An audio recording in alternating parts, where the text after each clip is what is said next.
बिस्मिल्लाहिर्रहमानिर्रहीम। अस्सलाम वालेकुम। मैं हूं हुरैन फातिमा और आप देख रहे हैं हिमायती news HD channel.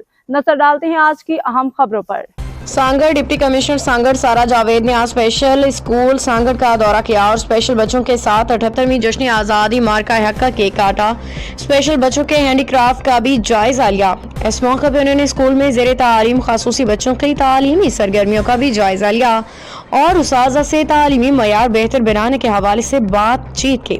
Deputy commissioner ने क्लास रूम्स में जाकर ख़ासूसी बच्चों से मुलाकात करते हुए उनकी हौसला अफजाई की।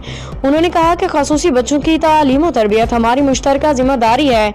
ज़िला इंतज़ामिया इस मकसद के लिए हर मुमकिन ताउन फराहम करेगी। उन्होंने इस मौके पर ज़िला भर के अवाम और वालिदैन से भी अपील की है कि वो सब मिल के इन बच्चों की बनाई हुई अशिया को मुतारिफ करवा के सोशल मीडिया की मदद से उन्हें बरसरे रोजगार बना सकते हैं। इस मौके पर म्यूनसिपल चेयरमैन सांगड़ राशिद इस्लाम मुगल ने चारपाई बनाने वाले खसूसी बच्ची के लिए 10,000 नकद का ऐलान किया। इशफाक सलारी की रिपोर्ट। अब तक के लिए इतना ही। मजीद खबरों और अपडेट से बाखबर रहने के लिए देखते रहें हिमायती न्यूज़ HD चैनल।